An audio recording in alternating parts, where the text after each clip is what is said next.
विरोधात सक्त कायदे हे आलेच पाहिजे. कायदे असून उपयोग नाहीये, ते अंमलात आणणं खूप महत्वाचं आहे.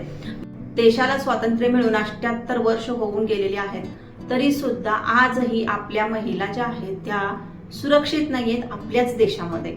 बघा किती भयानक घटना आहे ती कलकत्त्याची.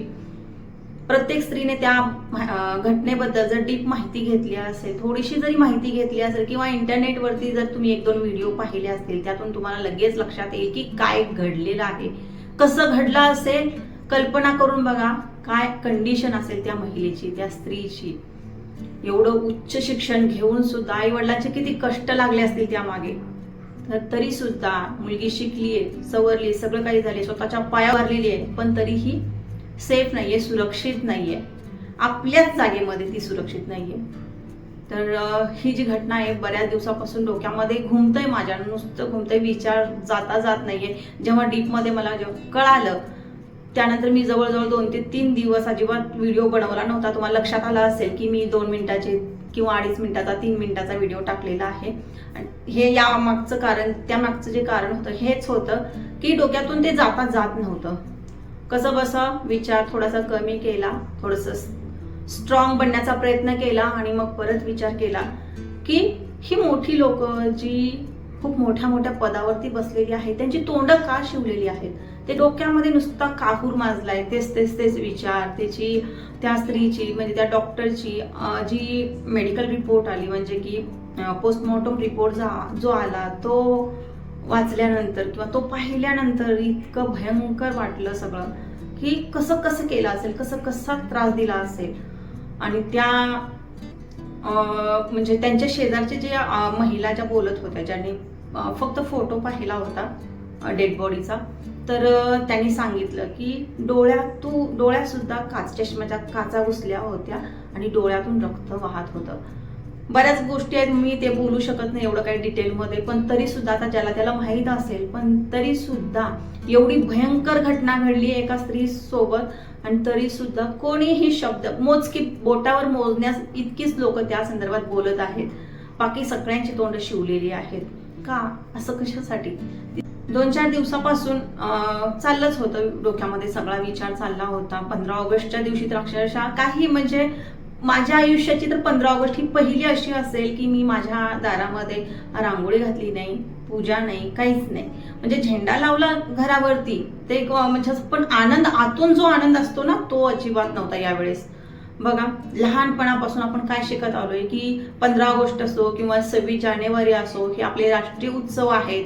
या उत्सवामध्ये आपण एकदम उत्साहाने सहभागी झालं पाहिजे, सगळं काही. म्हणून आपण काय करतो, भल्या पहाटे उठतो, सडा, रांगोळी, जेवढं पण आपल्याला घर स्वच्छ करता येईल तेवढं स्वच्छ करतो, पूजा आपली सगळ्या गोष्टी करतो, घरामध्ये गोडधोड थोडं का महिना बनवतो. पण यावेळेस पहिलीच 15 ऑगस्ट असे आहे की यावेळेस माझ्या घरामध्ये हे काहीच झालेलं नाहीये. फक्त घरावरती झेंडा लावला, रांगोळी, सडा वगैरे ज्या उत्साहाने करायला हवं होतं मी अजिबात केलेलं नाहीये. कारण की मन आतून निराश होतं, मन आतून स्वतःलाच प्रश्न विचारत होतं, हे कसं, हे असं कसं करू शकतं कोण, याच्या मागची कारणं काय आहेत, हे एवढी निर्घुणता त्यांच्या मनामध्ये कोण घालतं का, ऑटोमॅटिक येते का, त्यांच्यावरचे संस्कार तसे असतात, कुठून उगमस्थान कुठून आहे. समाजाला विचार करायला भाग लावणाऱ्या या गोष्टी आहेत की अशा गोष्टींचं उगमस्थान जे आहे ते कुठं असणार आहे.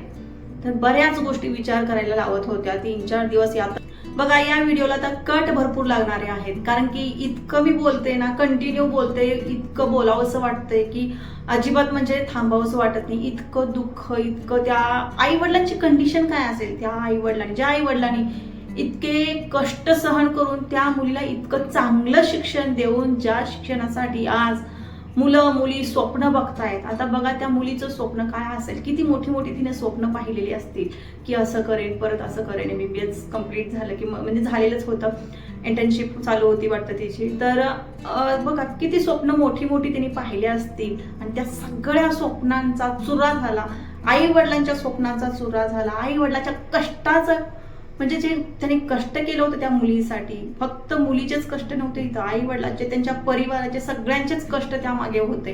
सगळ्याची राख रांगोळी झाली. एका व्यक्तीला तुम्ही त्रास दिलेला नाहीये, पूर्ण परिवाराला त्यांच्या आजूबाजूच्या सर्व समाजाला हा त्रास आहे. आमच्यासारख्या बघा आता ते तिकडे आहे कलकत्त्यामध्ये, आम्ही महाराष्ट्रामध्ये आहोत, तरी सुद्धा इतका त्रास होतोय. पण मग विचार करा त्यांच्या पाहुणे मंडळींना, त्यांच्या नातलगांना किती त्रास होत असेल.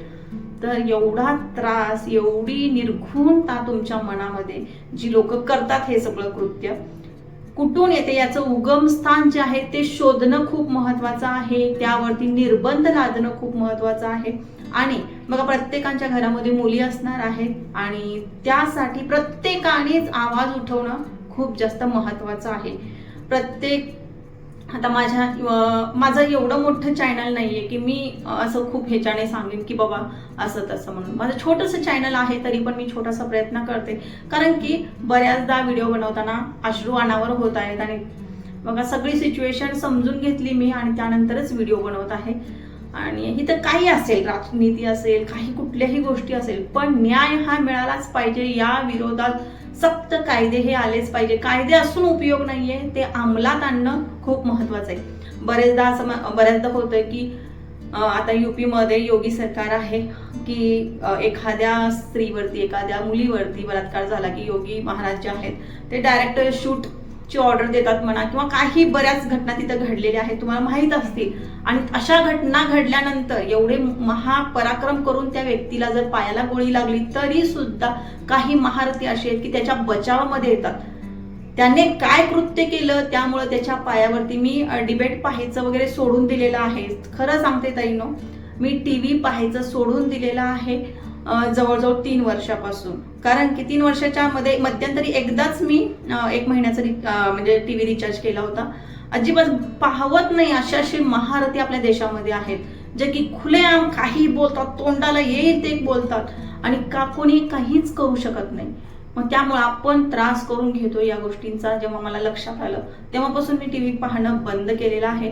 जर वाटलंच, एखाद्या वेळेस वाटलंच की न्यूज काहीतरी आहे महत्वाची पाहावी, तेव्हा मग युट्यूबवरती वगैरे पाहून, गुगलवरती सर्च करून वगैरे पाहता येईल. पण टीव्हीचे डिबेट वगैरे इतके घाणेरड्या, इतक्या खालच्या लेवलचे आहेत ना, त्यामुळे सगळं काही सोडून दिलेलं आहे.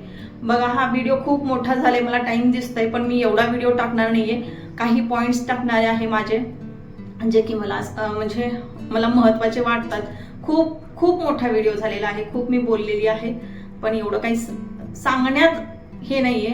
आणि तुम्हाला पण एवढा वेळ नसतो की एवढं सगळं पाहत बसावं. माझं फक्त एकच शॉर्ट मध्ये मी सांगेन की अशा वेळेमध्ये आपली लोक जी की मोठी आहेत, म्हणजे मोठी म्हणजे कसं की उच्च पदस्थ आहेत, त्यांनी आवाज उठवावा, सामान्य लोकांनी आवाज उठवावा.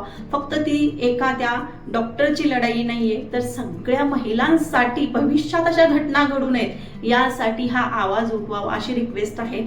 जेवढे पण युट्यूबर्स आहेत सगळ्यांना विनंती करते की माझं चॅनल मोठं नाहीये, मान्य आहे, पण ज्यांचे चॅनल्स मोठे आहेत, ज्यांचे चॅनल्स मोठे आहेत त्यांनी खरंच विनंती करते की आवाज उठवावा, तुम्ही बोलावं. तुमच्या गोष्टी ज्या आहेत त्या लांबपर्यंत, दूरपर्यंत पोहोचू शकतात.